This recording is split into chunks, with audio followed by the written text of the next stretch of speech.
Assalamualaikum warahmatullahi wabarakatuh. Waalaikumsalam warahmatullahi wabarakatuh. Selamat malam untuk teman-teman yang di Indonesia dan selamat sore teman-teman yang ada di Rusia.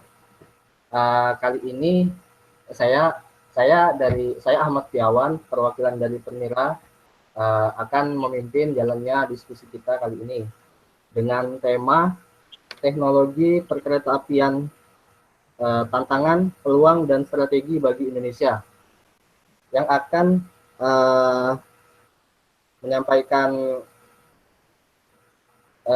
pemikirannya dari Bapak Ilham Malik STMP, Ketua PPI Jepang 2014-2015. Mungkin untuk mempersingkat waktu, kita langsung saja berikan waktu untuk Bapak Ilham Malik.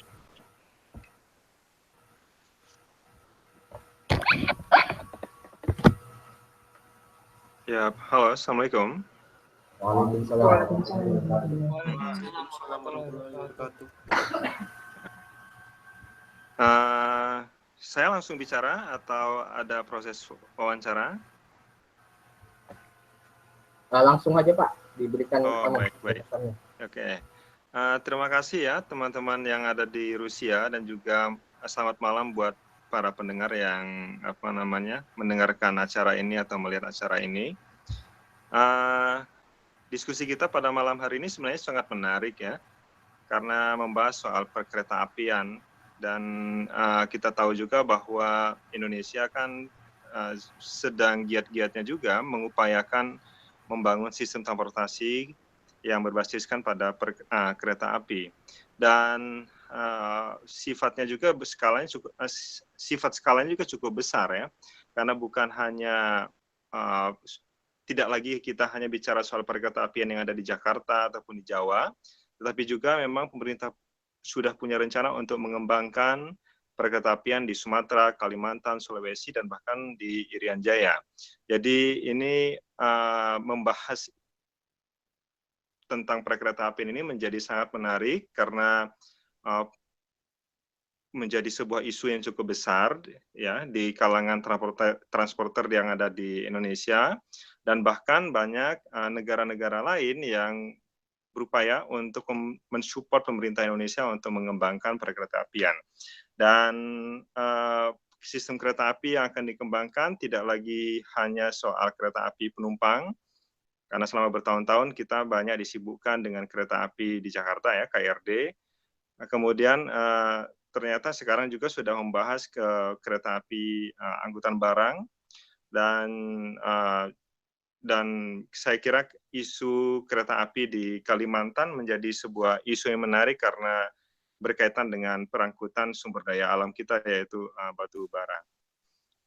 Dan kita sudah punya undang-undang tentang perkeretaapian nomor 23 tahun 2007, yang kemudian pada tahun 2009 dibuatkan beberapa PP atau peraturan pemerintah untuk melengkapi undang-undang itu, yang membuka ruang bagi banyak kalangan, banyak pihak untuk mengembangkan perkeretaapian di Indonesia. Selama ini kita hanya mengenal PT Kereta Api Indonesia yang bergerak di sektor perkeretaapian kita, tetapi sejak Undang-Undang 23 tahun 2007 itu disahkan, maka semua pihak siapapun yang mau berinvestasi di sektor perkeretaapian, dia bisa saja berinvestasi di kereta api, dan dia dibagi menjadi 3 ya, jenis investasinya. Pertama di propertinya, yang kedua di rel kereta apinya, kita pakai bahasa sederhana saja. Kemudian yang ketiga yaitu di keretanya sendiri. Nah, jadi siapa yang mau berinvestasi sekarang dibuka sebesar-besarnya oleh pemerintah, karena pemerintah menyadari kalau mengandalkan anggaran pemerintah saja untuk mengembangkan kereta api, atau mengandalkan energi yang dimiliki oleh PT Kereta Api Indonesia saja, maka perkembangan perkeretaapian di Indonesia pasti berjalan sangat lambat. Karena itu dibuka ruang sebesar-besarnya bagi banyak pihak untuk bekerja sama dengan pemerintah Indonesia, bekerja sama dengan PT Kereta Api juga untuk membangun sistem perkeretaapian di Indonesia. Mungkin itu pengantar saya, Mas.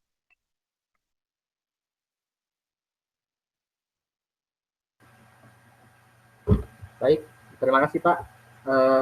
Teman-teman, apa ada yang mau langsung bertanya tentang tantangan mungkin atau peluang atau strategi bagi Indonesia untuk membangun lebih tinggi teknologi perkeretaapian di Indonesia. Teman-teman yang dari Kalimantan mungkin.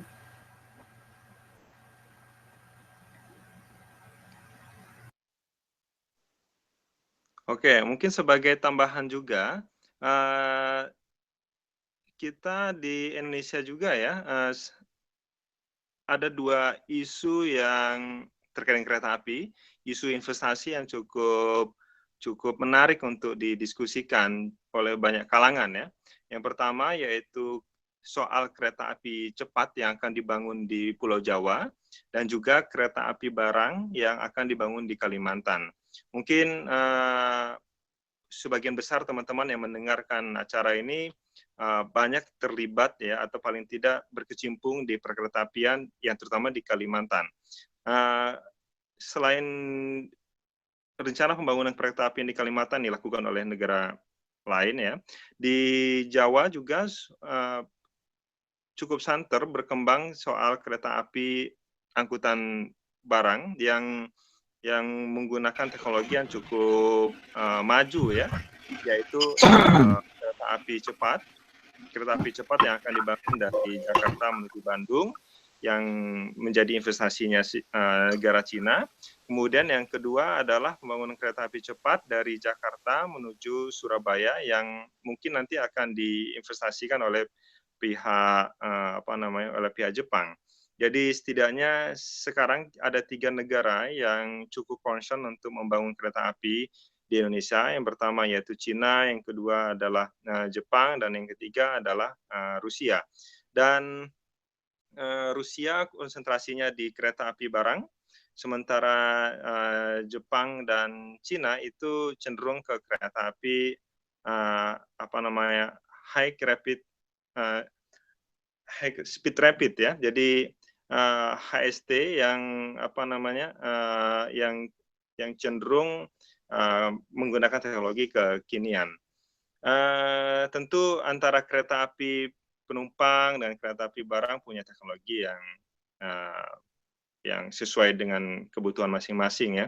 Kalau kereta api penumpang cenderung dia lebih pada sisi kenyamanan, keamanan, kemudian kecepatan.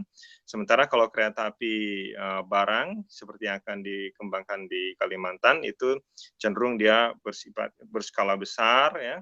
Mungkin dia tidak begitu cepat, tetapi skala angkutannya cukup besar. Dan Indonesia sudah punya pengalaman mengembangkan kereta api barang, terutama berkaitan dengan angkutan batu bara, yaitu dari Muara Enim ya, Sumatera Selatan sehingga ke Lampung. Dan bisa dikatakan bahwa jalur ini adalah jalur tua ya, jalur tua artinya sudah sejak lama dikembangkan oleh pemerintah dan didorong oleh pemerintah dikembangkan menjadi angkutan batu bara skala besar, dan pada hari ini PT Kereta Api kita ya mampu mengangkut setidaknya sekitar 12 juta metrik ton ya batu bara dari Muara Enim sampai ke Lampung setiap tahunnya, dengan target nanti mereka bisa mengangkut hingga 100 juta ton. Dan selain bicara soal teknologi, tentu ketika sistem kereta apian ini dioperasionalkan di sebuah daerah, dia punya implikasi-implikasi lain ya. Misalnya kemacetan lalu lintas di setiap jalan yang berlintasan dengan kereta api. Di beberapa kota, terutama di Kota Bandar Lampung, pada saat ini dengan kemampuan mengangkut 12 juta ton batu bara saja, itu sudah menimbulkan persoalan di Kota Bandar Lampung. Persoalannya macam-macam, satu diantaranya adalah kemacetan lalu lintas. Dan itu sudah mendorong masyarakat untuk mengajukan petisi dan bahkan berencana untuk mencegat beroperasinya kereta api lebih banyak lagi, karena pada saat kondisi sekarang saja persoalan lalu lintas sudah cukup terganggu akibat banyak bersimpangan dengan rel kereta api kita. Jadi dari sisi dari sisi teknologi untuk mengangkutnya mungkin itu tidak menjadi persoalan karena sekarang ini banyak negara yang sudah punya kemampuan untuk mengembangkan kereta api dengan kecepatan yang tinggi untuk penumpang ya. Sementara untuk barang punya kemampuan mengangkut dalam skala besar, tetapi selain itu juga kita harus memikirkan implikasi-implikasi yang ditimbulkan dari pengembangan kereta api itu sendiri. Itu tadi yang saya sampaikan adalah soal dampaknya pada kemacetan lalu lintas di sebuah wilayah yang dilalui oleh kereta api. Di sisi lain soal pencemaran lingkungan terutama oleh udara karena kita mengangkut barang ya itu juga perlu dipertimbangkan. Mungkin kalau kasus di Kalimantan nantinya karena mungkin masih banyak melewati daerah-daerah yang tidak di permukiman, mungkin keberadaan kereta api angkutan barang itu nanti tidak begitu dirasakan negatif impact-nya langsung ke masyarakat. Tetapi kalau ini nanti melintasi daerah-daerah yang banyak permukiman warganya, tentu butuh kajian yang lebih komprehensif agar keberadaan sistem kereta api itu nanti tidak mengganggu kepentingan-kepentingan lainnya, terutama kesehatan warga, kemudian perkembangan ekonomi kawasan juga perlu dipertimbangkan, gitu ya. Kemudian apakah warga yang dilalui oleh kereta api itu juga nanti bisa merasakan dampak positif dari keberadaan kereta api itu ataukah tidak, atau hanya sekedar dilintasi saja gitu. Itu mungkin hal-hal yang juga perlu dipertimbangkan oleh para perencana perkeretaapian kita. Begitu, Mas. Baik, Pak. Ya, ada yang bertanya nih, Pak, dari moderator sendiri. Yep. Jika kereta api antara barang sama penumpang itu digabung, dampaknya seperti apa, Pak? Langsung jadi satu rute?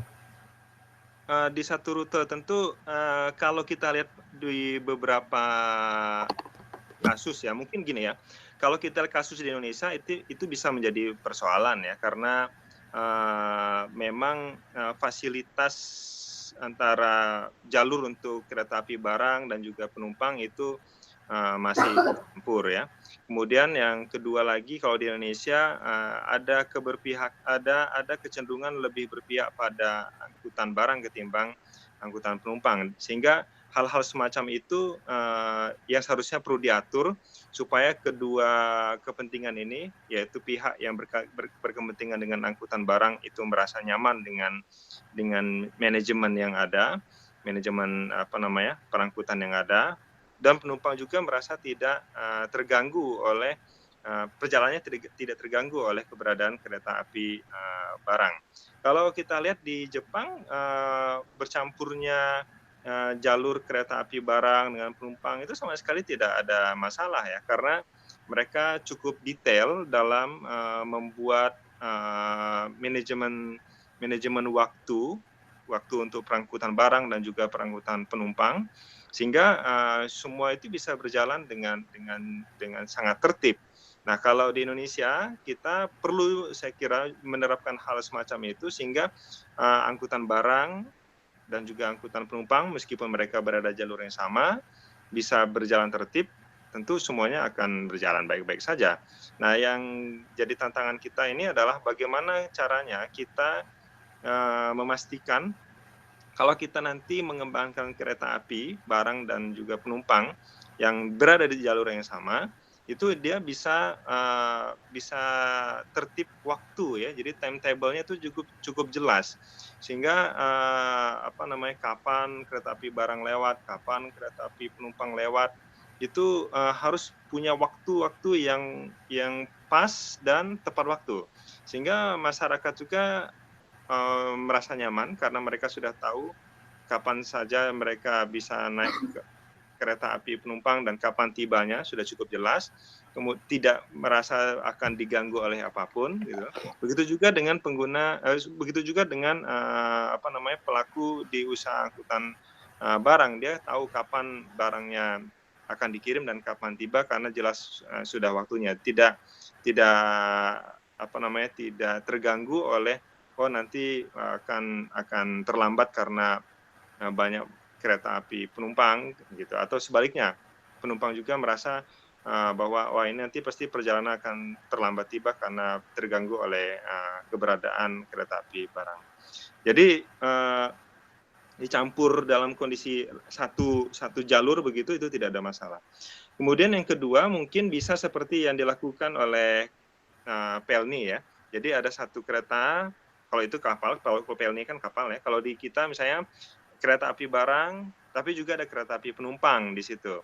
Itu juga visible juga selama memang tidak ada tuntutan-tuntutan yang saling melemahkan satu sama lainnya. Jadi kalau kereta api penumpang ya, terangkut bersama dengan kereta api barang, selama itu saling mendukung, itu juga tidak ada masalah. Seperti yang mungkin nanti akan dikembangkan di Sumatera dan juga di Kalimantan, karena jumlah penumpang kereta api barang, jumlah penumpang kereta api penumpang itu mungkin masih sedikit, sehingga kalau dia disendirikan dia tidak menjadi visible, sehingga perlu dicampur dengan kereta api barang, sehingga nanti biaya operasionalnya ya itu bisa lebih murah. Jadi itu sangat visible. Yang penting semuanya nanti harus melewati kajian. Jadi harus diteliti secara mendalam apakah penumpang merasa terganggu karena nanti mungkin perjalanannya tidak begitu cepat ya karena membawa barang. Begitu juga dengan perusahaan-perusahaan logistik, apakah mereka tidak terganggu waktunya gitu, waktu pengirimannya karena harus berhenti di beberapa stasiun karena harus menaik dan menurunkan penumpang di beberapa titik. Jadi semuanya visible selama memang antara kebijakan itu memang visible dari sisi usernya gitu, baik itu penumpang maupun barang. Gitu, Mas.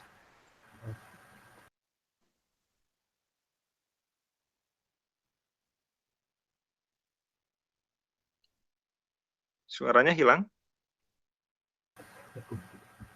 Terima kasih Pak atas penjelasannya tadi. Mungkin teman-teman ada yang mau bertanya seputar kereta api? Ya, mungkin dari saya ya. Assalamualaikum Pak Ilham.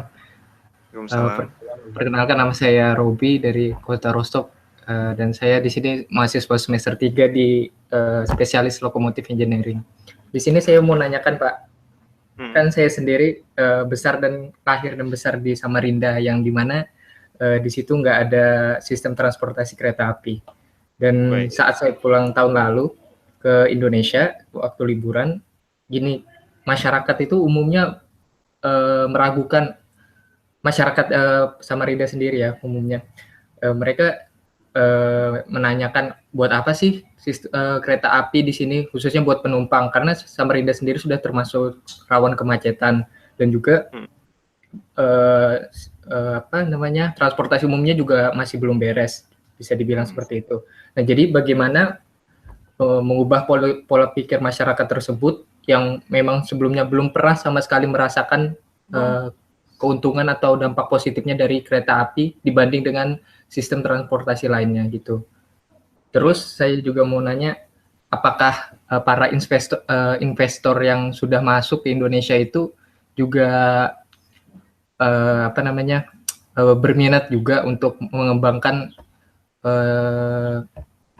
proyek integrasi antara kereta api dengan sistem transportasi lainnya, mungkin dengan bandara atau dengan pelabuhan, karena yang kita tahu sendiri kan nggak hanya karena kita negara kepulauan, makanya nggak mungkin cuma diandalkan dengan sistem transportasi kereta api saja. Terima kasih.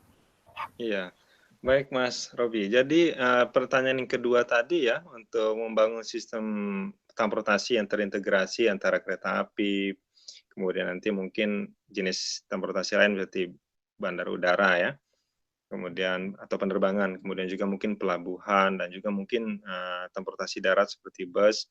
Mungkin sulit ya, sebab beberapa negara lain pun, kalau kita ambil kasus seperti di Jepang, memang dia tidak ada investor yang mampu untuk mengintegrasikan semua bisnis itu dalam satu tangannya, sehingga memang pemerintahlah yang harus membuat regulasi dan mengintegrasikan kepentingan-kepentingan beberapa investor. Mungkin ada investor yang profesional di kereta api, dia mengembangkan kereta api, investor yang mampu atau punya pengalaman di bandara, dia mengembangkan bandara, pelabuhan, begitu juga. Dan pemerintah lah yang harus mengintegrasikan kepentingannya, memanajemen kepentingan masing-masing pihak ini. Dan kalau kita lihat kasus di Indonesia, rasanya memang kita masih butuh waktu yang sangat lama ya untuk dapat menggandeng investor, terutama investor swasta, untuk berinvestasi di sektor transportasi kita, terutama di kereta api. Kita ambil contoh aja kasus seperti sekarang ini, kita punya rencana untuk mengembangkan kereta api cepat di Jakarta Bandung, kemudian Jakarta Surabaya, dan kemudian ini ada rencana untuk mengembangkan kereta api di Kalimantan. Itu sama sekali tidak ada peran perusahaan swasta, yang ada itulah negara ya, negara lain dengan beberapa mekanisme investasinya itu berinvestasi di Indonesia. Seperti di kereta api Bandung Jakarta itu Cina, kemudian Jakarta ke Surabaya itu adalah Jepang, gitu ya. Jadi memang negara lah yang akan berinvestasinya. Mungkin negara asing lah yang akan berinvestasi di tempat kita. Ini memang juga menjadi tantangan kita, bagaimana caranya mendorong banyak investor swasta, jadi perusahaan swasta yang mau berinvestasi di tempat kita. Dan swasta ini juga mungkin kita tidak perlu muluk-muluk, kita dorong saja swasta yang berasal dari Indonesia sendiri. Karena nanti pembiayaannya bisa menggunakan perbankan kita sendiri, kemudian sumber daya manusianya juga nanti bisa menggunakan sumber daya manusia yang ada di Indonesia sendiri, dan tidak tergantung dengan kepentingan-kepentingan lainnya. Meskipun ini butuh waktu yang sangat lama, tetapi memang harus kita upayakan lah, kalau bisa itu kita dorong dari sekarang untuk mengupayakan mengembangkan sistem transportasi yang bersumber dari kekuatan kita sendiri.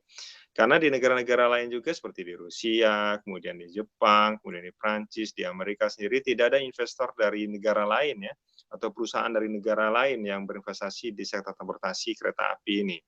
Karena memang ini adalah investasi yang sifatnya jangka panjang, keuntungannya juga tidak seperti dagang biasa ya, jadi jual sekarang, untung sekarang. Karena kereta api itu butuh investasi yang sangat besar, kembalinya juga sangat-sangat lama, sehingga ini mungkin bagi investor perusahaan ya, perusahaan swasta ini menjadi tidak menarik karena memang investasinya terlalu panjang. Bagaimana kalau nanti di tengah perjalanan ketika investasi mereka belum kembali, lalu ada sesuatu yang terjadi, misalnya pemerintahan yang berubah haluan sehingga investasi mereka lalu hangus gitu. Uang mereka yang sudah mereka investasikan itu kemudian tidak kembali. Itu kan menjadi problem juga, sehingga memang cukup jarang ada investasi perusahaan swasta yang bergerak di kereta api kita. Meskipun undang-undang kita juga sudah disahkan 10 tahun yang lalu, sejak tahun 2007, sampai hari ini kita belum punya investor yang memang dari perusahaan yang berinvestasi di sektor kereta api kita. Sampai hari ini.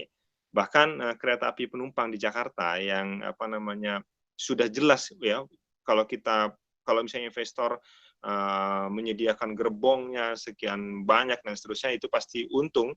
Pun sampai hari ini mereka masih wait and see apakah ini layak untuk dimasuki sebagai lini bisnis baru bagi mereka ataukah tidak. Kebanyakan mereka bahkan tidak ke kereta api tapi ke jalan tol. Karena jalan tol itu sudah cukup jelas return of investment-nya ya dibandingkan dengan yang lain-lainnya.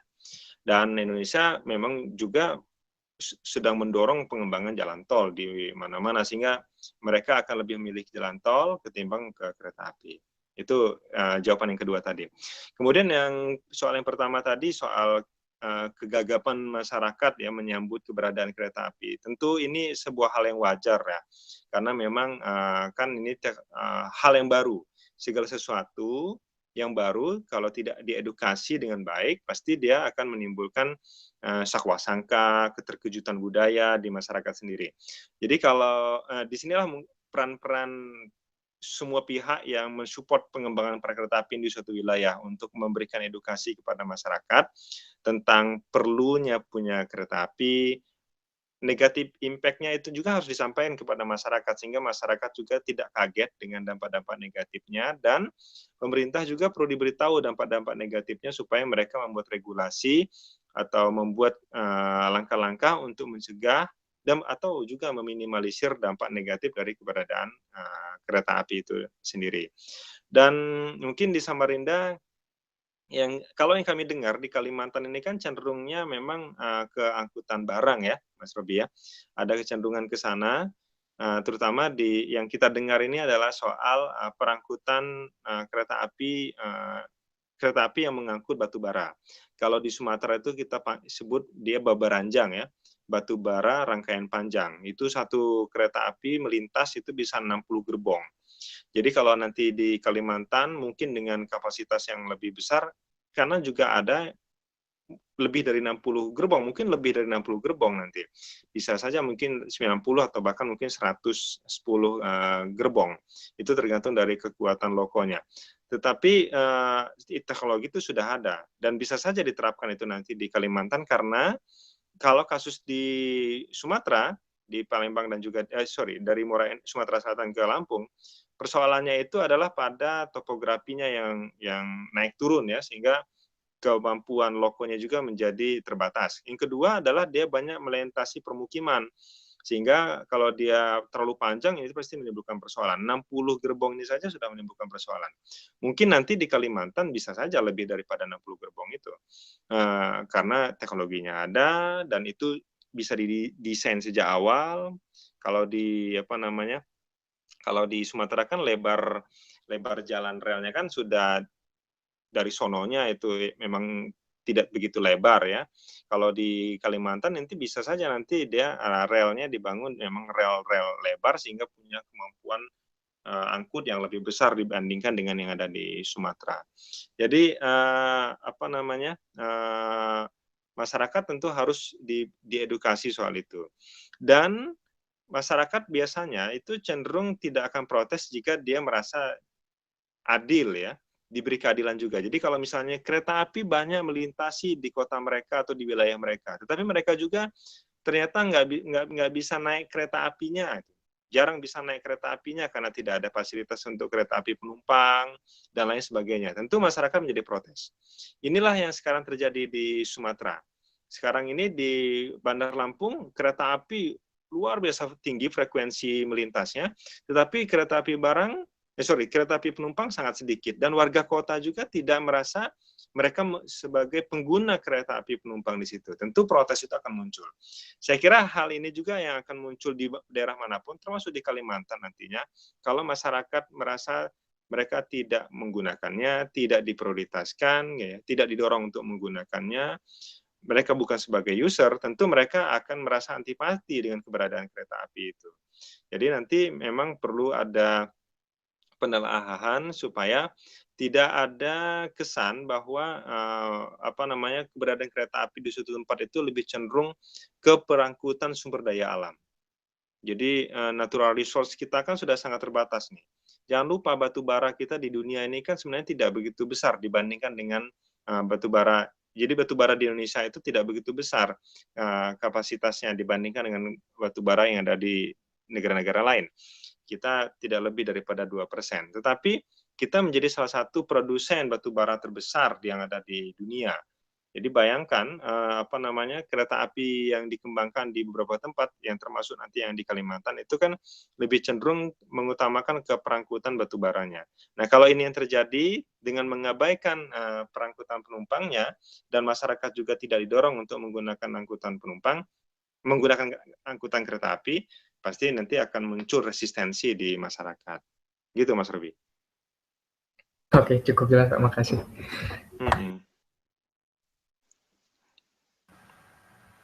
Terima kasih, Pak, atas penjelasannya. Dan terima kasih, Robi, sudah mau bertanya. Yang lain ada yang mau nanya? Mungkin ada yang ngasih pendapat juga, Pak, Ya, untuk saling melengkapi.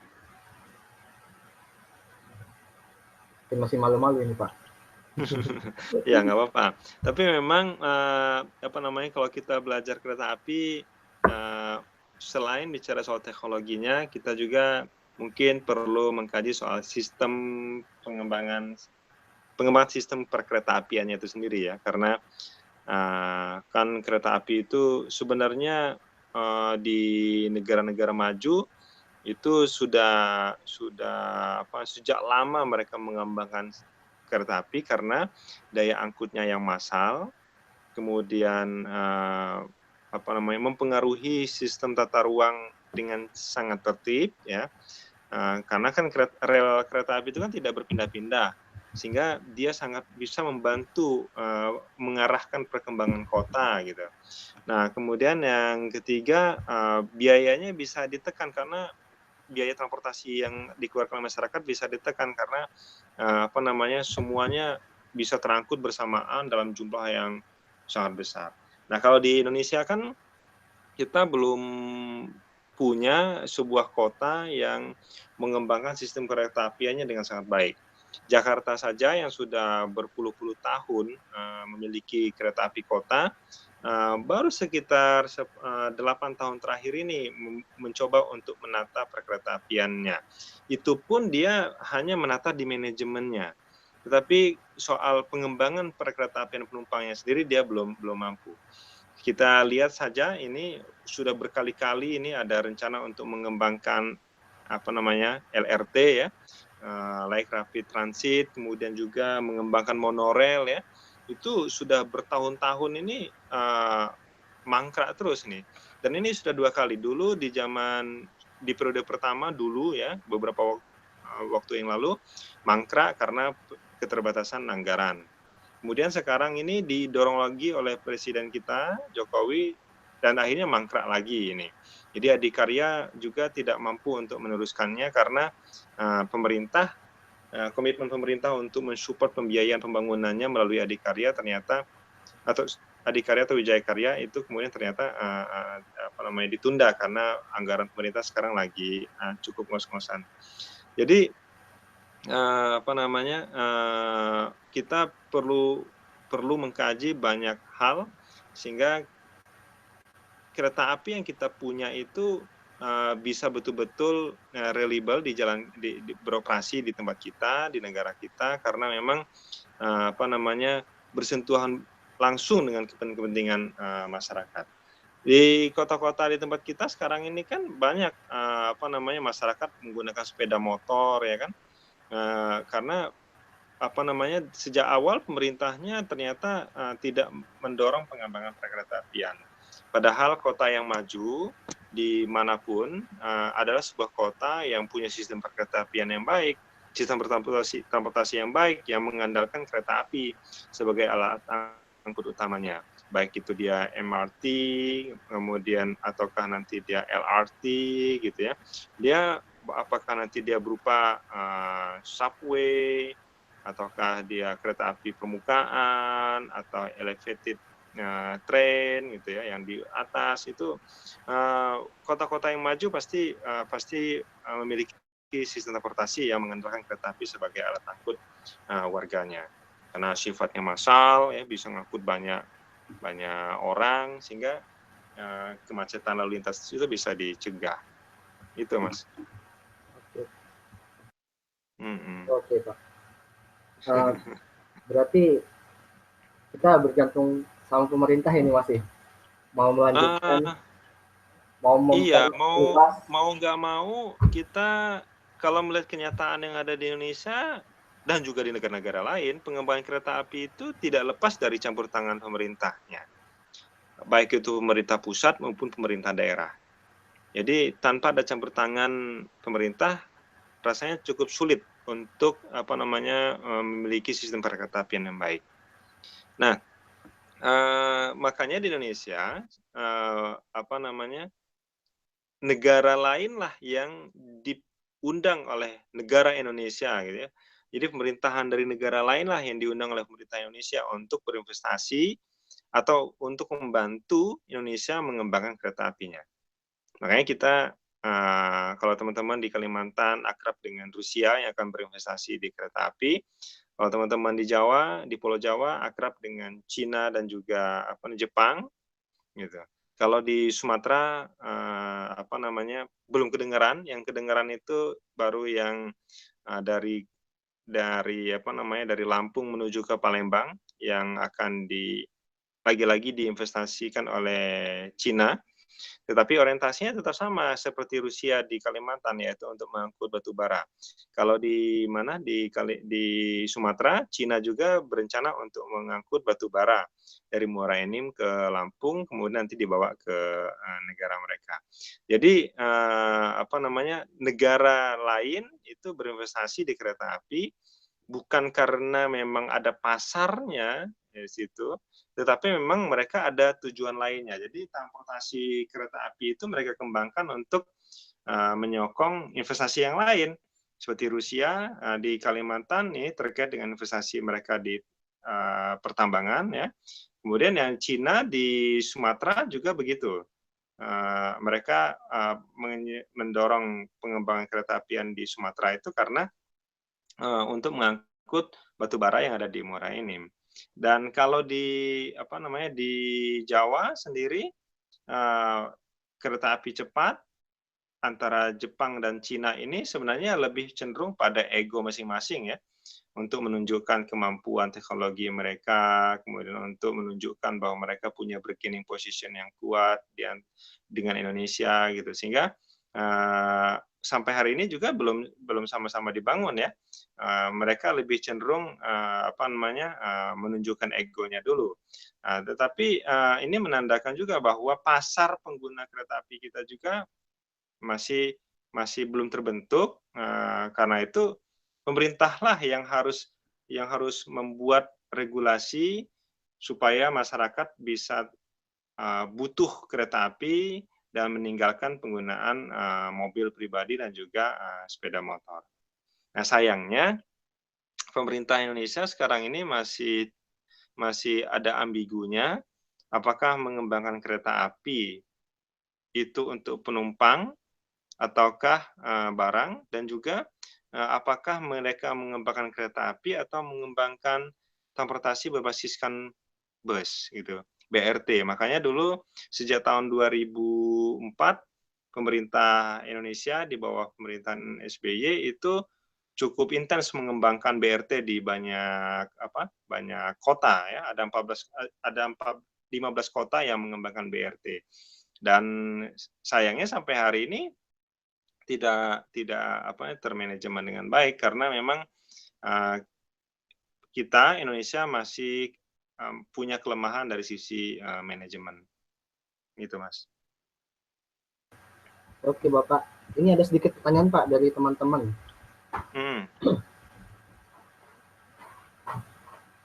Bagaimana menurut Bapak buat para tenaga ahli, khususnya buat tenaga ahli perkeretaapian, tentang prospek pekerjaan di masa mendatang? Ya, ini pertanyaan yang cukup menarik, ya. Saya sebagai pengajar juga sebenarnya di satu sisi menganggap penting pengembangan kereta api, sehingga dibutuhkan SDM atau tenaga ahli yang mumpuni di bidang itu. Tetapi pada kenyataannya juga kita melihat bahwa visi transportasi di Indonesia itu masih minim ke arah ke pengembangan kereta apian.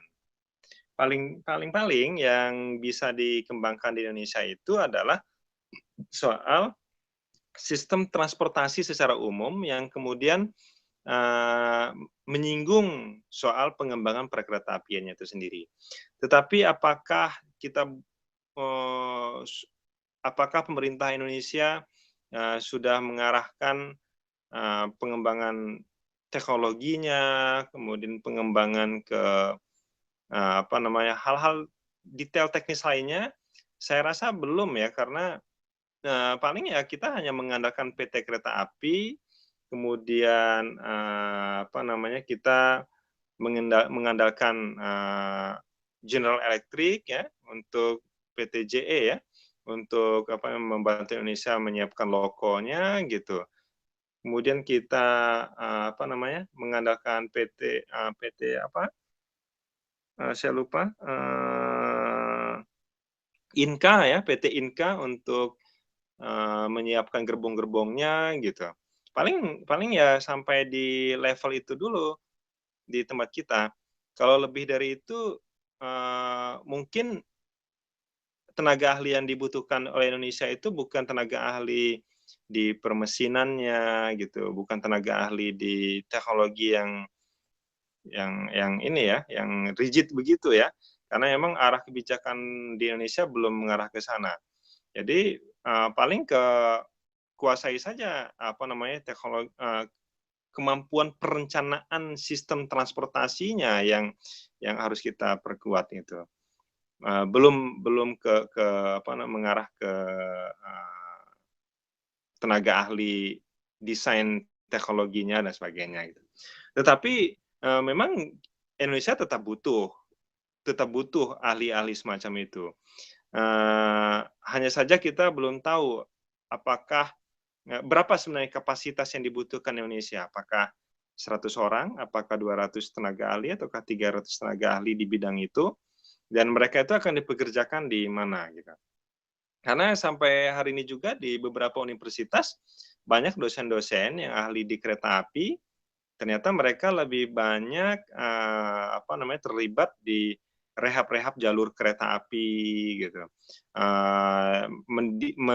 mendesain ulang jalur kereta api, hanya di situ. Tetapi soal perawatan kereta apinya sendiri, PT Inka juga sampai hari ini belum membuka lowongan pekerjaan ya bagi para tenaga ahli untuk bekerja di PT Inka gitu dalam skala yang cukup besar gitu. Jadi memang lebih cenderung bukan ke teknologinya Mas, tetapi lebih pada planning and modeling-nya gitu Mas. Oke, baik Pak. Terima kasih atas jawabannya. Ya. Ini ada lagi Pak, pertanyaan dari Ketua Permira.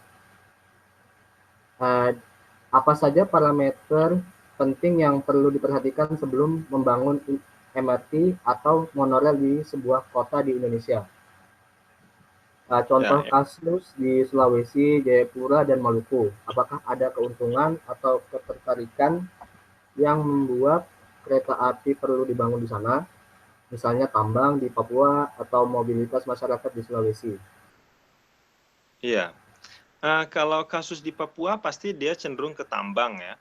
Kita sebagai perencana makro sistem transportasi pasti akan mengarahkan pengembangan kereta api di Papua itu pada angkutan barangnya untuk mengangkut produk-produk tambang, karena kita tahu bahwa produk tambang, hutan, pertanian di Irian itu lebih dominan dan itu sangat membantu pada mobilitas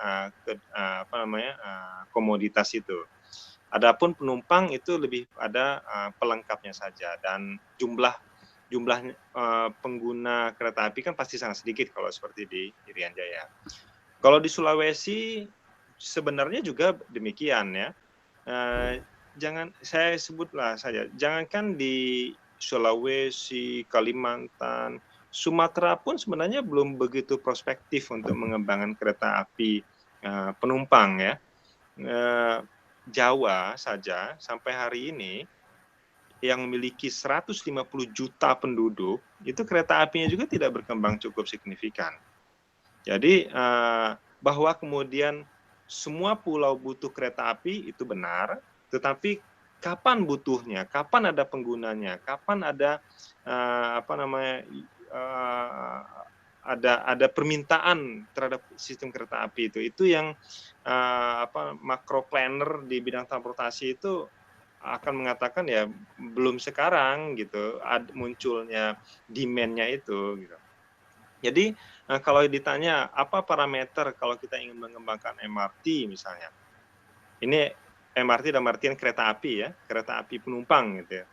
Tentu kita harus lihat dulu demand-nya lah. Yang pertama demand, ada nggak kebutuhannya? Dan ini kebutuhannya berkaitan dengan sistem ekonomi atau kegiatan perekonomian yang ingin dikembangkan di sebuah wilayah. Kalau kita ingin mengembangkan pariwisata misalnya, tentu kita tanya apakah pariwisata itu membutuhkan kereta api? Kalau jawabannya tidak, tentu kita tidak bisa dorong ke sana. Kemudian pengembangan ekonomi di sebuah wilayah itu pada sektor industri misalnya, pengembangan kawasan-kawasan industri, maka kita perlu cek lagi apakah industri ini akan efisien kalau dia disiapkan fasilitas kereta api ataukah tidak. Kalau jawabannya akan menjadi efisien untuk mengangkut barang dari kawasan industri ke pelabuhan pakai kereta api, pasti itu akan dibangun. Tetapi kalau dia tidak efisien, maka tidak akan dibangun. Sebagai contoh ya, kereta api bandara dari Jakarta ya menuju ke mana? Ke Jakarta saja, Jakarta ke Cengkareng ya, itu sampai hari ini tidak dikembangkan dengan cukup serius oleh pemerintah. Buktinya sampai hari ini kita belum merasakan kereta api itu. Kemudian ya paling yang sudah dikembangkan itu di Kuala Namu. Kuala Namu itu pun karena memang satu paket pengembangannya antara pengembangan bandaranya dengan kereta apinya. Tapi kalau di Jakarta ternyata butuh peran pemerintah lagi untuk secara sengaja berinvestasi menyediakan fasilitas itu. Tapi apakah itu visible dari sisi investor? Saya kira tidak. Buktinya tidak ada investor yang tertarik untuk berinvestasi di kereta api bandara, ya kereta api bandara dari mana Cengkareng menuju ke Jakarta ya sendiri. Itu tidak ada. Termasuk yang di Kuala Namu sendiri pun itu ternyata bukan swasta yang berinvestasi, tapi yang pemerintah yang menyiapkan fasilitasnya. Jadi kalau misalnya di Sulawesi, di Kalimantan, di Irian ingin mengembangkan kereta api dengan mengharapkan ada investasi dari kalangan investor, perusahaan itu pasti kita bisa katakan ini utopia lah untuk konteks mungkin 25 tahunan ini, karena memang arah kebijakan pemerintahnya belum mengarah ke sisi itu, sehingga investor juga belum melihat bahwa pengembangan kereta api itu menjadi hal yang menarik untuk dilakukan gitu. Jadi Sulawesi, Kalimantan, kemudian Irian, dan juga bahkan di Sumatera hanya akan memiliki kereta api ketika pemerintah Indonesia dan juga pemerintah daerahnya mendorong untuk membangun kereta api. Dan siap-siap tentu untuk mensubsidinya, karena kereta api di Jawa sekalipun sampai hari ini masih disubsidi, kecuali kereta api Jakarta ya, KRD ya. Jadi sistem kereta api Jakarta sekarang sudah tidak subsidi. Tetapi untuk kereta api jalur-jalur lain itu masih subsidi.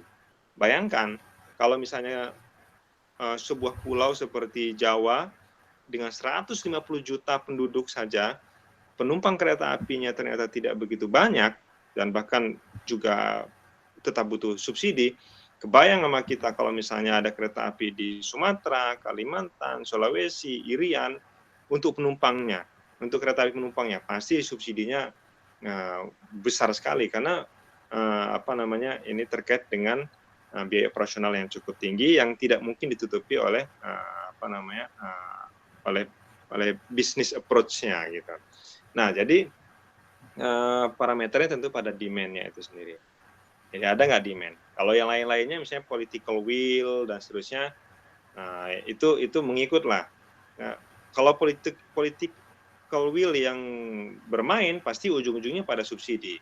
Tapi kalau misalnya kita pendekatannya pada demand, kebutuhan, pasti itu kaitannya untung dan ruginya. Jadi ya tinggal pilih saja apakah mau business approach ataukah political approach-nya. Kalau business approach ya ini bicara soal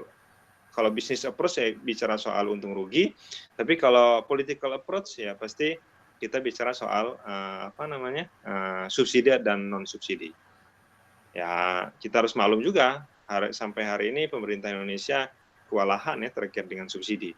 Bahkan banyak hal-hal lain yang harusnya disubsidi ternyata malah diliberalisasi oleh pemerintah kita. Sehingga kalau mengharapkan membangun sesuatu dengan harapan nantinya disubsidi oleh pemerintah, ya mungkin itu mungkin perlu ditinjau ulang lah gagasan-gagasan itu.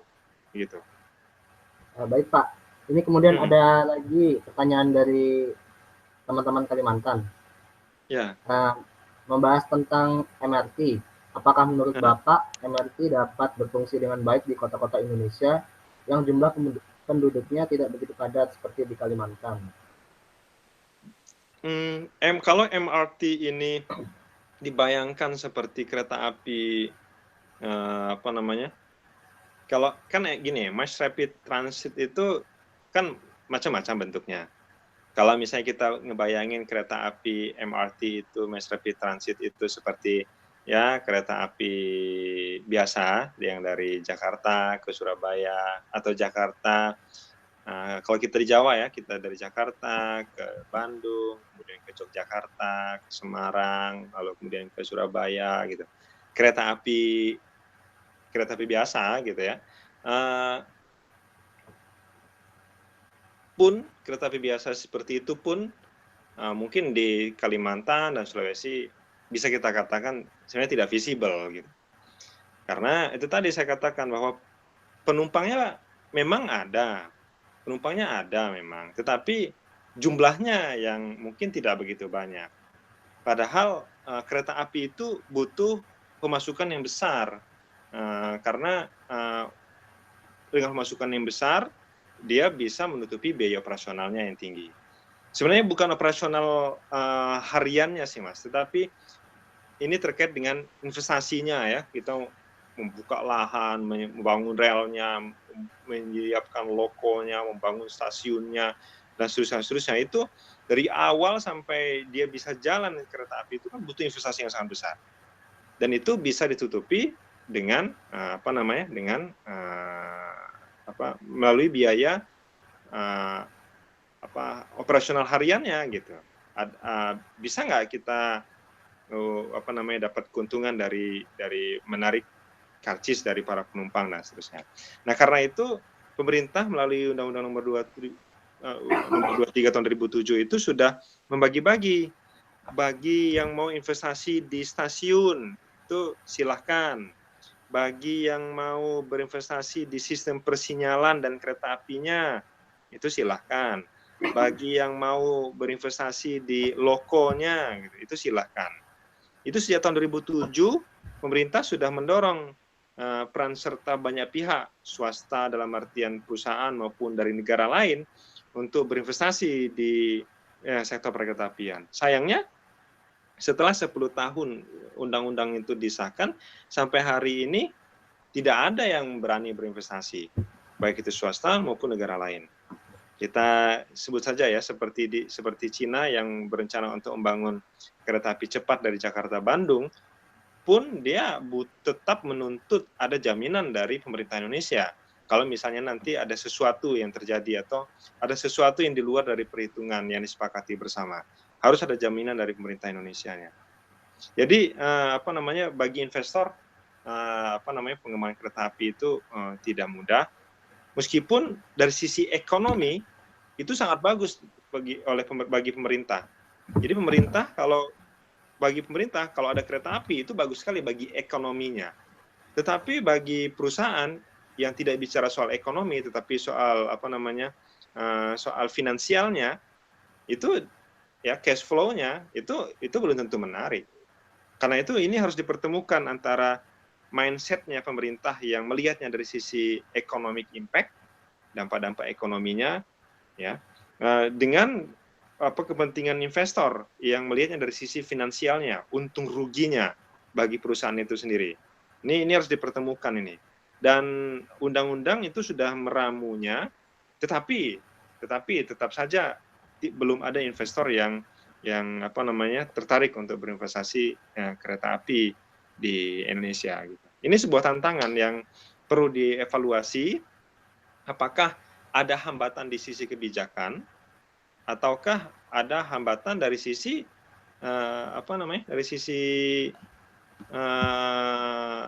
investornya sendiri yang tidak tertarik untuk berinvestasi di perkereta-apian kita. Gitu. Karena sampai hari ini kan kita lihat investor lebih cenderung ke pembangunan jalan tol timbang menyiapkan kereta api. Gitu, Mas. Baik, Pak. Ini kemudian ada lagi pertanyaan dari teman-teman. Kan di Kalimantan itu ladang sawit itu kan banyak, Pak. Dan Ini bagaimana pertimbangan pembukaan lahan untuk kereta api yang bersaing dengan lahan sawit? Menurut Bapak Iya, bagaimana? iya. Ini kasusnya seperti yang sekarang terjadi di Lampung dan Palembang. Jadi pemerintah memerintahkan kepada BUMN, perusahaan negara, untuk membangun jalan tol. Ketika perusahaan itu ingin membangun jalan tol dan ternyata melintasi lahan-lahan milik perusahaan, ternyata cukup alot proses pembebasan lahannya. Dan itulah yang membuat Presiden kita Jokowi turun berkali-kali ke Sumatera untuk menekankan kepada banyak pihak bahwa jalan tol Sumatera ini yang dari Lampung ke Palembang menjadi perhatian Presiden, sehingga harapannya perusahaan-perusahaan yang terkena, yang lahannya terkena jalur jalan tol itu secepatnya lah legowo dan mengatur sistem administrasinya supaya itu bisa dibangun jalan tol. Nah, saya kira kasus serupa ini juga akan terjadi di Kalimantan ketika mengembangkan kereta api. Nah, perlu dicek juga nanti apakah siapa yang membangun kereta api itu. Kalau yang mau membangun kereta api itu adalah negara, mungkin prosesnya akan lebih enak gitu ya. Seperti di Sumatera ini, kalau presidennya nanti sering datang ke Kalimantan, menteri sering datang ke Kalimantan, maka koordinasi dan konsolidasi soal pembebasan lahannya mungkin akan relatif lebih cepat yang berkaitan dengan lahan-lahan milik perusahaan swasta itu. Tetapi kalau misalnya yang ternyata yang berinvestasi itu nanti adalah negara asing, seperti dari Rusia misalnya, kemudian ditambah lagi dengan dibumbu-bumbui oleh adanya peran-peran investor-investor swasta lokal, pasti pembebasan lahan itu juga tidak akan mudah. Karena pasti pemilik lahan itu akan menuntut ganti rugi, dan ganti ruginya itu pasti nggak akan murah, pasti mahal. Dan jangan lupa lahan-lahan yang sudah mereka tanami sawit itu tadi, itu peta tanahnya itu sudah mereka gadaikan ke bank untuk mendapatkan modal untuk menanami lahan itu menjadi lahan sawit atau lahan perkebunan. Sehingga kalau misalnya tiba-tiba lahannya dipotong dengan untuk jalur kereta api, kan berarti harus ada sistem administrasi pembebasan lahan kan? Sementara sertifikatnya sendiri adanya di bank. Bagaimana mengubah sertifikat itu? Bagaimana mengubah administrasi itu? Itu kan tidak mudah bagi perusahaan. Nah, ini kalau perusahaan swasta yang masuk di kereta api, kemudian berdialog dengan swasta perkebunan, pasti alot. Ya, kalau nanti yang bergerak ini adalah kebijakan politik, pemerintah presiden yang turun tangan, menteri turun tangan untuk mengkoordinasikan pembangunan rel kereta api di Kalimantan, mungkin akan relatif mudah. Mungkin ya dirut-dirutnya atau komisaris-komisaris perusahaan itu tinggal ditelepon oleh menteri dan menuntut supaya proses pembebasan lahannya dipercepat, bla bla bla bla bla. Itu mungkin bisa cepat jalannya. Seperti yang sekarang terjadi di Lampung dan juga di Palembang dalam pembangunan jalan tolnya. Nah, jadi itu salah satu tantangan yang harus bisa diselesaikan oleh teman-teman di Kalimantan, terutama ahli-ahli yang sekarang, teman-teman yang sekarang lagi belajar di Rusia. Kita perlu melihat dari banyak perspektif, dari teknologinya, tantangan ekonominya, bisnis approach-nya, soal manajemennya, soal berkaitan dengan tata ruang, berkaitan dengan kepentingan sistem transportasi Kalimantan secara keseluruhan, lalu ekonomi Kalimantan dan seterusnya, sehingga nanti ketika rencana itu digulirkan untuk membangun kereta api baik oleh pemerintah pusat maupun pemerintah daerah setempat, kita sudah bisa melihatnya dari dalam perspektif yang luas tetapi detail. Semua perspektif itu ada. Ya, dan itu akan sangat membantu pemerintah untuk menyelesaikan masalah ketika nanti pemerintah menggulirkan kebijakan yang strike terkait dengan pembangunan kereta api di Kalimantan. Gitu, Mas. Baik, Pak. Ini mungkin pertanyaan dari moderator. Ya. Kan begini, sering kan kita lihat sebagian dari penduduk masyarakat Indonesia itu kan mengeluhkan harga-harga komoditas pangan, sandang, dan papan itu terbilang mahal.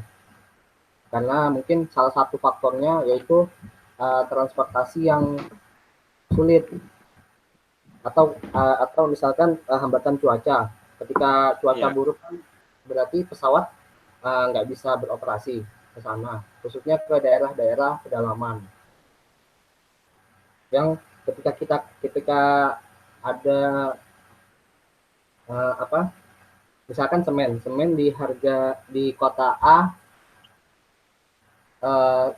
berapa ya, 90.000, 55.000, harga semen misalkan 50.000. Ketika diterbangkan ke daerah pelosok, misalkan ke Papua, yang ketika sampai di Jayapura kan kita harus dari Jayapura harus mendistribusikan ke daerah-daerah pedalaman. Yang di sana juga bandara-bandara kecil pun mungkin jarang. Yang pasti membutuhkan biaya yang lebih besar lagi. Apakah kereta api barang ini bisa menjadi jalan keluar untuk pemasaran tersebut, Pak? Iya, saya kira mungkin fasenya belum ke kereta. Ini kalau kita bicara ini ya dari sisi planning ya, pasti fasenya itu bukan dengan mengembangkan kereta api dulu. Yang akan dikembangkan itu adalah pasti jalan raya dulu. Karena jalan raya itu fleksibel, bisa digunakan untuk mengangkut apapun, dan pemerintah cukup menyiapkan jalan, nanti kendaraan lain itu akan dengan mudah disiapkan oleh masyarakat sendiri ataupun perusahaan. Berbeda kalau kereta api. Kereta api itu kalau pemerintah harus bebasin lahan bersama dengan investor ya, bebasin lahan, menyiapkan lokonya, kemudian mengoperasikannya, itu berat sekali lah bagi pemerintah, karena pemerintah punya keterbatasan resource untuk melakukan itu. Jadi kalau jangka pendeknya, jangka pendek ya pasti pengembangan transportasinya pasti dengan cara mengembangkan jalan raya. Ya dulu yang diperbaiki di beberapa pulau, kemudian pelabuhan-pelabuhan juga diupayakan bisa beroperasi dengan optimal. Ya, dwelling time-nya itu tidak begitu lama, itu waktu tunggunya. Kemudian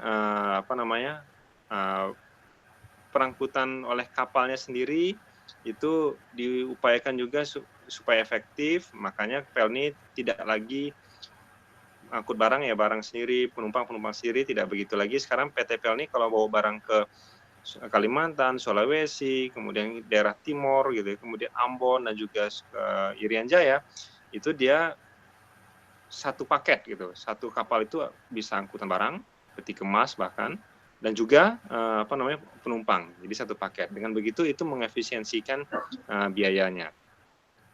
Hanya saja itu bisa berlangsung mungkin ya akan efektif 5 tahun atau 10 tahun saja, Mas. Selebihnya itu nggak akan efektif lagi. Satu-satunya yang bisa mengefektifkannya adalah membangun kemandirian setiap pulau. Jadi kalau misalnya di Pulau Kalimantan tidak ada pabrik semen, maka dia harus bangun semen. Makanya di Sulawesi kan sudah ada Bosowa ya. Makanya harga-harga semen di Sulawesi mungkin akan relatif lebih murah dibandingkan dengan yang di Kalimantan misalnya. Begitu juga dibandingkan dengan harga semen yang ada di Irian, karena di Irian tidak ada pabrik semen. Nah, alangkah bagusnya setiap pulau itu memiliki industrinya masing-masing. Di situ dia punya produksi mie, kemudian semua bahan pokok lah. Semua bahan pokok itu bisa diproduksi oleh pulau-pulau itu masing-masing. Dan untuk mengembangkannya pasti tidak bisa cepat. Mungkin dibutuh waktu 10 tahunan tadi itu. Karena itu harus paralel ini dibangun. Mau menyiapkan jalan rayanya itu supaya nanti distribusi logistiknya menjadi bisa berjalan dengan baik, tetapi dengan secara bersamaan juga berupaya untuk membangun kemandirian di setiap pulau, sehingga dengan begitu mereka bisa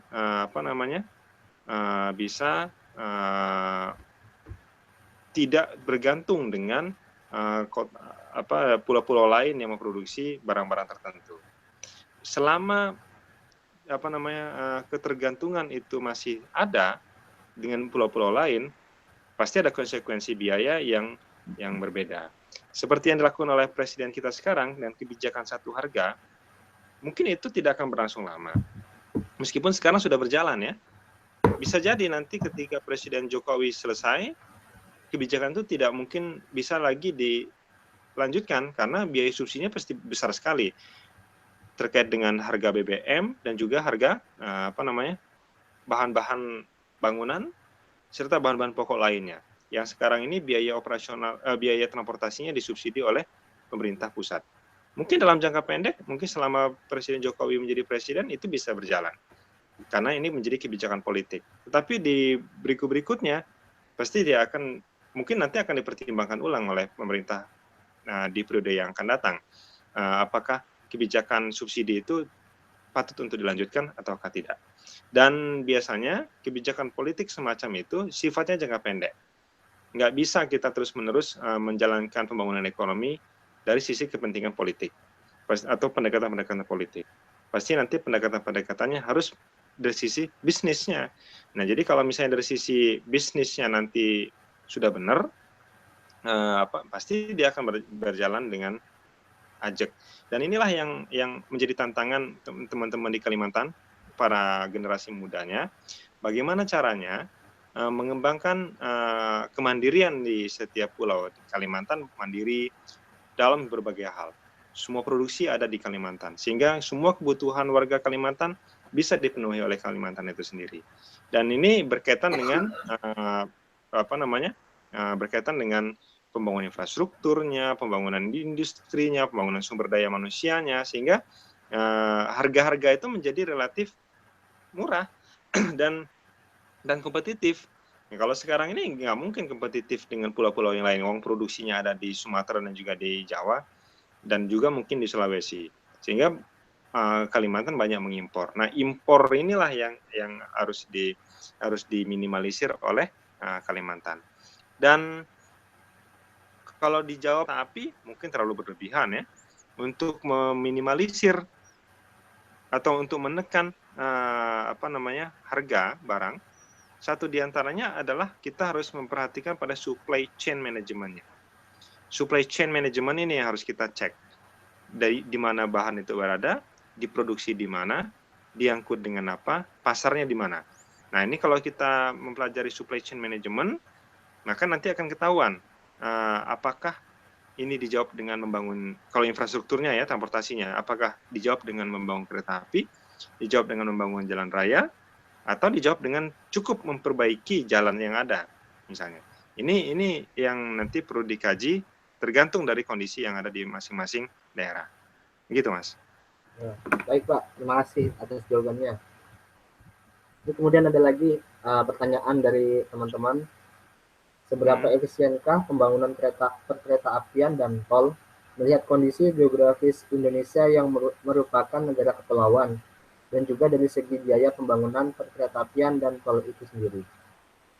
Ya, pasti yang lebih visible dalam jangka pendek ya, ini dari sisi pendekatan bisnis ya, pasti jalan tol dibandingkan dengan kereta api. Jadi mungkin pengembangan kereta api kita di masa yang akan datang mungkin tidak akan secepat pengembangan jalan tol. Dan meskipun kita tentu berharap pemerintah juga pemerintah berupaya untuk membangun bersama dengan beberapa mitra ya, baik itu pemerintah di negara lain maupun swasta, untuk juga membangun kereta api. Tetapi kalau kita lihat dari sisi bisnisnya, pasti yang reliable itu adalah dengan membangun jalan tol. Ini kalau membandingkan antara jalan tol dengan kereta api. Pemerintah pasti akan cenderung membuka peluang sebesar-besarnya untuk dua hal itu tadi. Silahkan membangun jalan tol, silahkan juga membangun jalan rel kereta api. Tetapi pasti kalangan yang berkepentingan untuk membangunnya akan memilih untuk membangun jalan tol ketimbang membangun kereta api.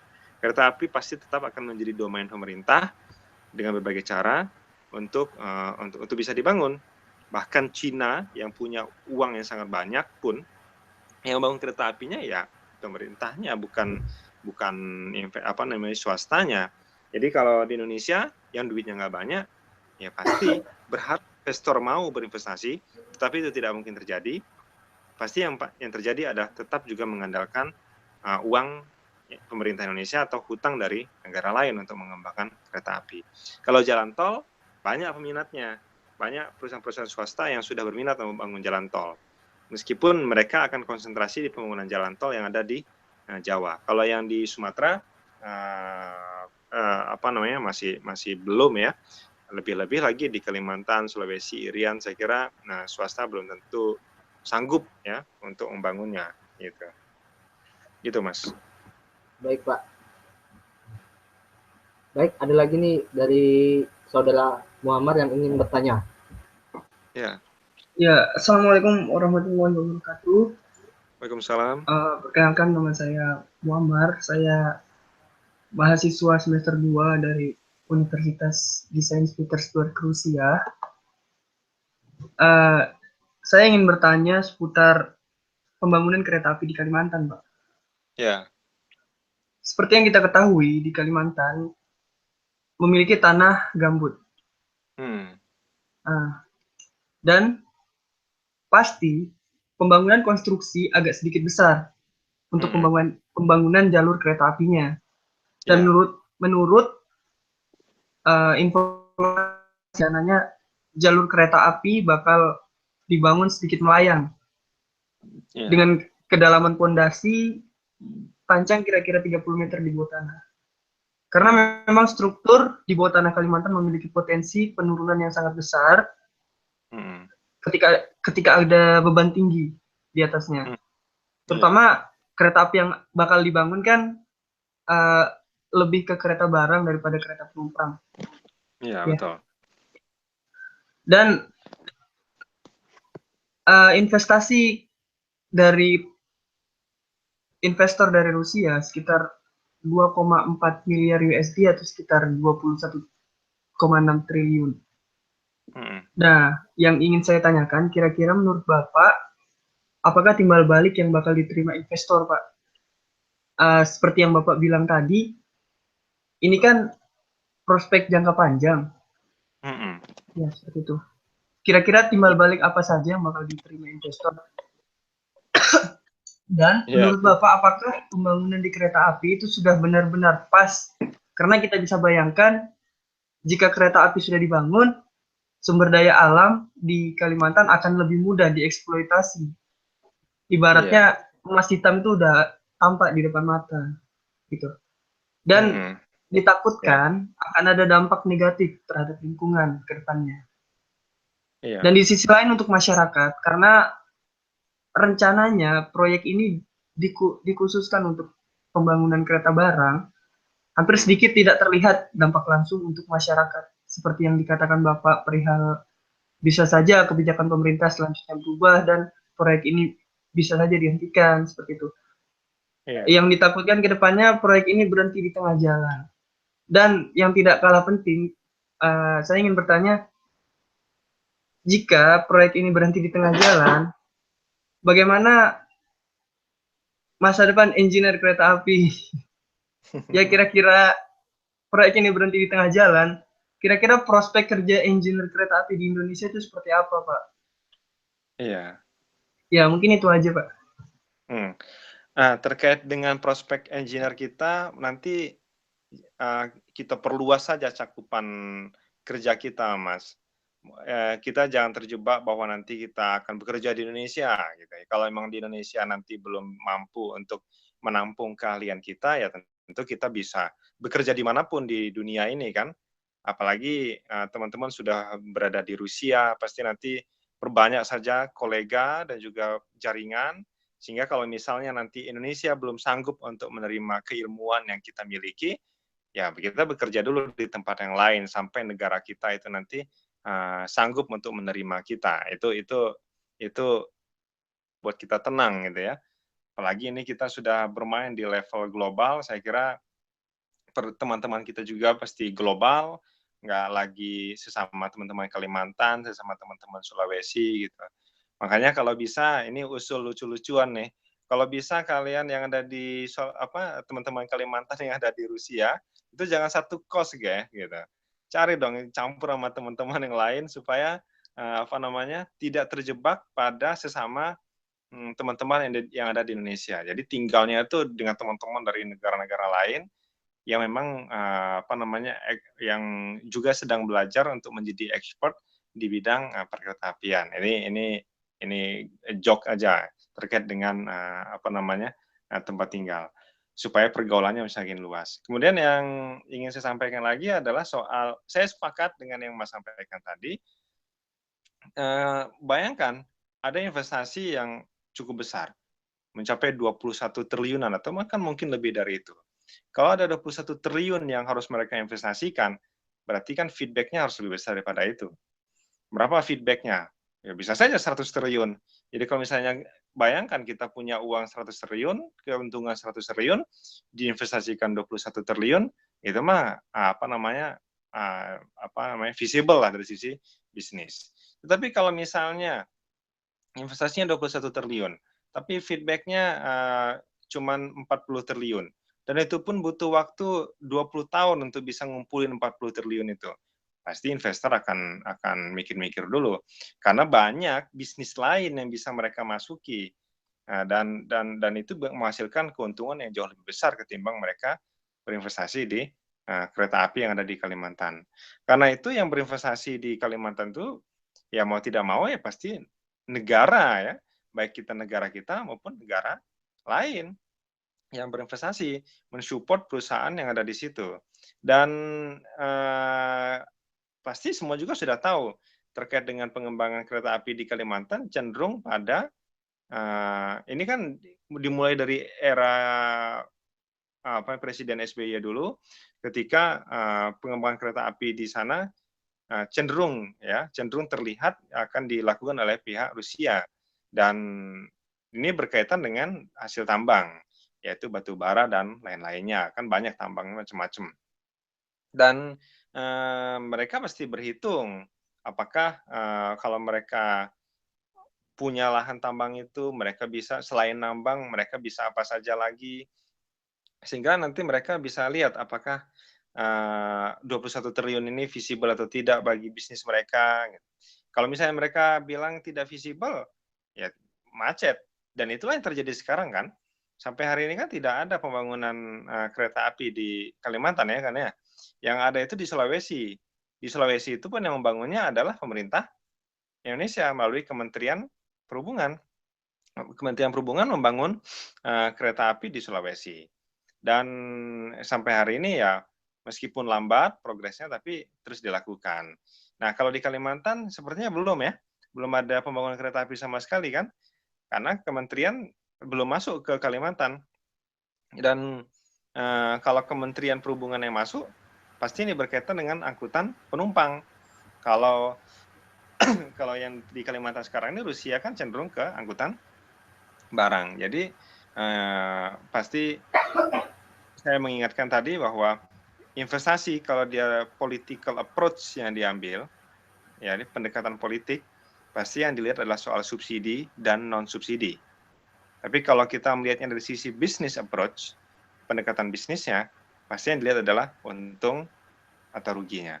Nah, kita lihat di Kalimantan ini nanti, apakah mau dilihat dari sisi subsidi dan tidak subsidi, atau mau dilihat dari sisi untung tidak untung. Kalau kita mengatakan bahwa di Kalimantan ini tidak menguntungkan, berarti ini business approach dan pasti tidak ada investor yang mau masuk.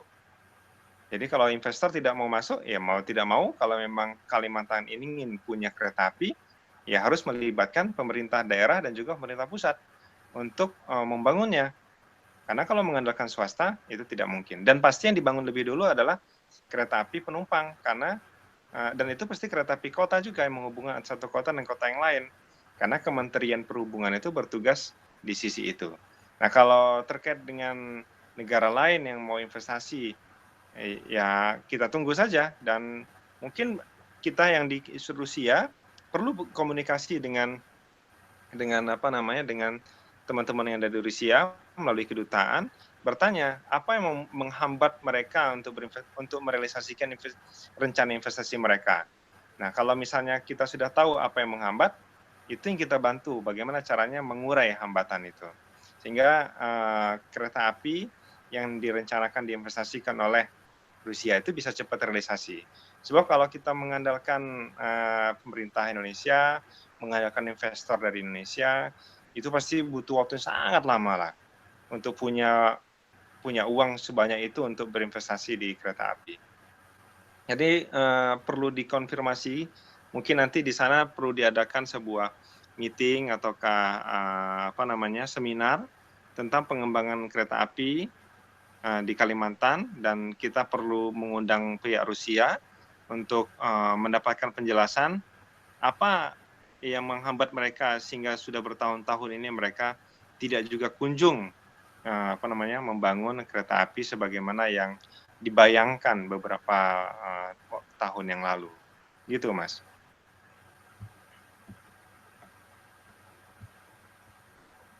Terima kasih Pak atas jawabannya. Mungkin jawaban pertanyaan terjawab ya, Saudara Muammar.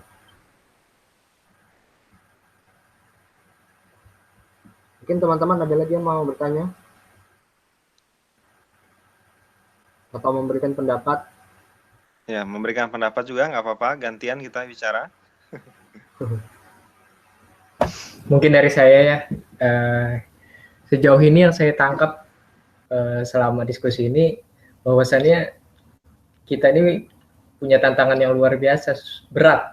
Jadi saran saya buat teman-teman yang lain yang sekarang lagi mengenyam studi tentang kereta apian, bukan hanya belajar tentang apa spesialisasi yang kita, misal saya sekarang mesin, bukan hanya belajar mesin, tapi bagaimana belajar tentang yang lebih penting lagi, pengembangan sistem transportasi kereta api tersebut. Jadi kita nggak bisa berpatok dengan keahlian yang sudah kita dapat di UNIP sendiri. Mungkin benar? Ya, saya setuju dengan itu, Mas. Betul, setuju. Jadi, kalau kita berorientasi ingin pulang ke Indonesia cepat, dalam artian bisa juga terserap oleh kebutuhan yang ada di Indonesia, selain kita punya kemampuan di permesinan, gitu ya, atau di elektronya misalnya, juga kita bisa punya skill-skill lain terkait dengan kereta api itu sendiri juga. Dan juga nanti saya menyarankan upayakan mindset yang kita bangun selama studi di luar negeri ini itu tidak terjebak bahwa kita nanti akan bekerja di perusahaan A atau perusahaan B atau perusahaan C. Tetapi bayangkan dan cari ilmunya, skill kita ini, supaya kita bisa terserap di banyak pilihan lainnya.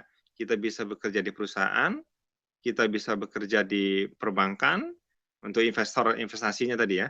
Kemudian kita bisa bekerja sebagai dosen, kita bisa bekerja sebagai peneliti, gitu. Kita bisa bekerja sebagai konsultan, gitu.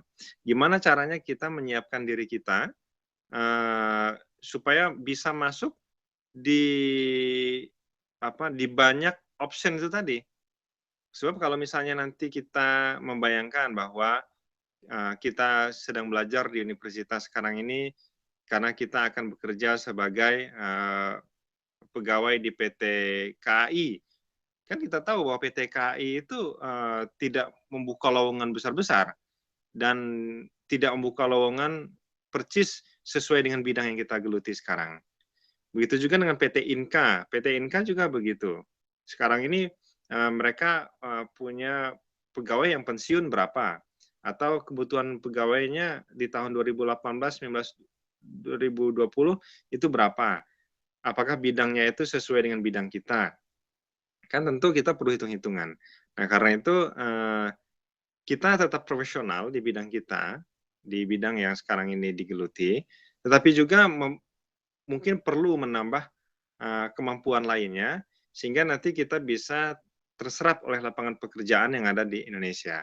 Itu kalau bayangannya kita kembali ke Indonesia. Tetapi ada juga kan beberapa teman-teman yang bayangannya ya kalau bisa menjadi peneliti dulu lah, atau menjadi dulu lah di negara di mana sekarang studi, yaitu bisa dipertimbangkan juga supaya bisa bekerja di, seperti sekarang teman-teman di Rusia ya bisa bekerja di Rusia gitu, di perkereta apian. Kan jangan lupa bahwa Habibie juga kan di Jerman menemukan keahliannya di bidang perkereta apian kan ya.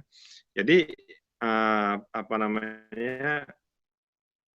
direnungkan betul, dan galau dulu nggak apa-apa. Sekarang nih misalnya dibuat galau gitu dengan situasi yang ada, apakah pulang dari Rusia ini nanti gimana, ini saya nih gimana nih, harus dibuat galau gitu. Namanya juga masih student ya. Kalau masih pelajar kan wajib untuk galau lah. Kalau nggak galau malah bahaya nanti gitu. Iya, galau dengan masa depan terkait kemana kita nantinya gitu. Kembali ke masalah perkereta apian, ya memang faktanya di Indonesia perkereta apian itu masih belum berkembang dengan cukup signifikan ya.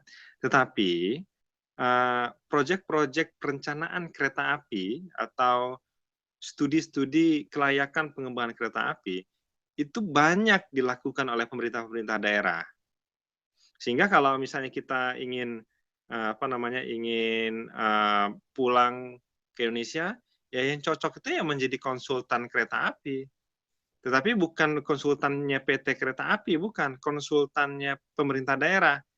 Karena banyak pemerintah daerah yang kepengen gitu punya kereta api, tetapi kan butuh studi kelayakan. Nah, kitalah yang melakukan studi kelayakan itu bersama dengan mitra-mitra kita yang lain-lain. Jadi bayangannya harus ke sana kalau kita ingin cepat pulang ke Indonesia.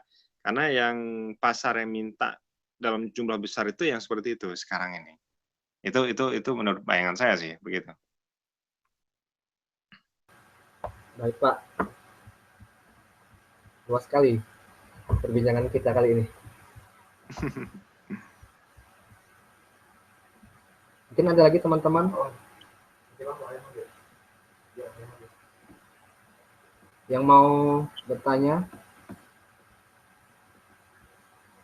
Yang nanya atau berpendapat. Ini berapa tahun lagi ini teman-teman selesai? Atau mulai studinya udah berapa tahun gitu? Sejak tahun berapa ini? Kalau saya Pak masih sekarang sudah semester 2 Pak. Oh, semester 2 ya? 6 tahun.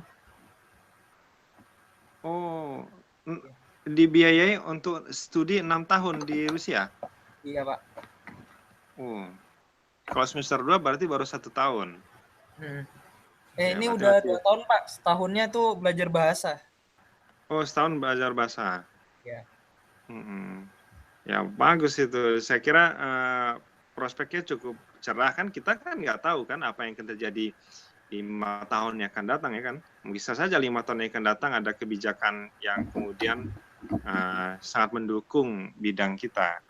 Dan optimis saja bahwa memang kereta api itu memang dibutuhkan oleh engineer kereta api itu sangat dibutuhkan oleh dunia, bukan hanya Indonesia, sehingga pasar itu sangat terbuka.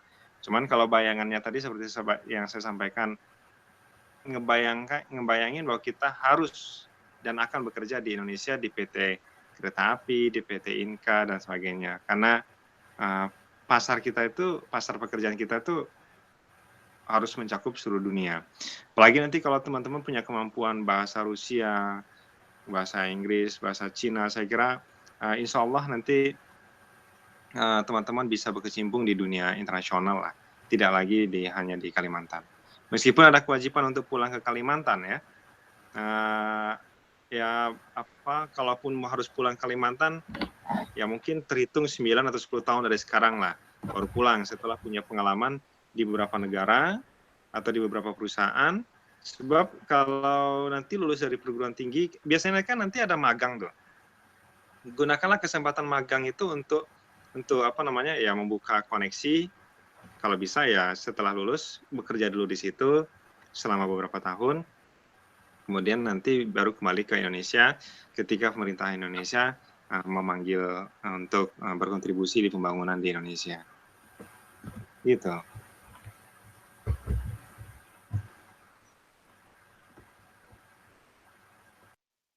Mungkin ada lagi yang lain? Kalau tidak ada, kita bisa closing atau bagaimana? Ya, mengingat sudah larut malam di Indonesia. Iya, kalau di Jepang, saya sekarang di Jepang, jadi sekarang udah jam 1 malam ini. Nah, di Jepang sudah jam 1 malam. Iya. Kalau di sana udah pagi ya? Belum Pak, baru jam 7 malam, Pak. 7. Oh ya 7 sore ya, sorry. Iya, sore. Ya, sore Pak. Iya. Ya. Harus salat maghrib dan isya ya? Belum Pak. Oh belum malah? Kalau di Saint Peter belum. Gitu, baik. Oh di sini sudah jam 1 malam. Ya saya sebagai penutup, saya ingin mengucapkan selamat kepada teman-teman yang sudah mendapatkan kepercayaan dari pemerintah pusat maupun pemerintah daerah untuk melakukan studi di Rusia. Yang harus kita ingat bahwa tidak banyak orang yang bisa sekolah di luar negeri, apalagi bisa sekolah di Rusia, terlebih lagi mengambil spesialisasi di perkeretaapian. Tidak banyak orang dan kita yang terpilih ini merasa harus memiliki rasa tanggung jawab yang cukup besar bahwa kedatangan kita memang ke Rusia ini untuk belajar dan nanti terkait dengan kebijakan yang lain-lainnya mungkin untuk sementara ini ya serahkan saja dulu kepada senior-senior yang sudah bergerak di sana dan yakinlah bahwa 5 atau 10 tahun yang akan datang nanti pasti dunia sudah berubah dan profesionalisme lah yang nanti akan diambil meskipun saya menggarisbawahi yang disampaikan oleh Masnya tadi bahwa profesionalisme itu jangan terjebak pada cuman tahu itu tetapi harus punya pengetahuan yang lebih luas sehingga kita tidak terjebak pada kemampuan yang kecil yang sederhana yang itu tadi ya yang misalnya di bidang mekanikalnya saja, tetapi juga harus melihat persoalan kereta api ini dari sisi yang lebih luas lagi. Nah, saya mengucapkan selamat, Anda adalah orang-orang pilihan Indonesia. Sekali lagi, tidak banyak orang yang bisa seperti itu, manfaatkan sebesar-besarnya bagi kepentingan bangsa, kepentingan keluarga, kepentingan diri sendiri, dan saya berharaplah 5 tahun yang akan datang kita bisa ketemu di Indonesia dan teman-teman ini sudah menjadi orang-orang hebat dan saya kira kita akan sangat bangga lah kalau misalnya 5 tahun atau 6 tahun yang akan datang puluhan bahkan mungkin ratusan mahasiswa lulus dari Rusia dan kembali lagi ke Indonesia untuk membangun Indonesia. Jadi selamat ya buat teman-teman. Walaupun perjuangan tidak mudah, tetapi pasti Indonesia sangat bangga lah dengan apa yang sudah dilakukan oleh teman-teman di Rusia. Jangan abaikan mimpi-mimpi dan harapan masyarakat Indonesia yang disematkan di pundak kalian itu. Selamat berjuang lah. Terima kasih banyak Pak. Terima kasih Pak. Oke, sama-sama. Jangannya semoga ya, mungkin, kita. Semoga saya sebagai moderator dan teman-teman bisa mengambil ilmu dari diskusi kita kali ini. Amin. Oke, saya mundur diri. Selamat belajar dan sukses ya. Ya Pak. Assalamualaikum warahmatullahi wabarakatuh. Waalaikumsalam. Waalaikumsalam warahmatullahi wabarakatuh.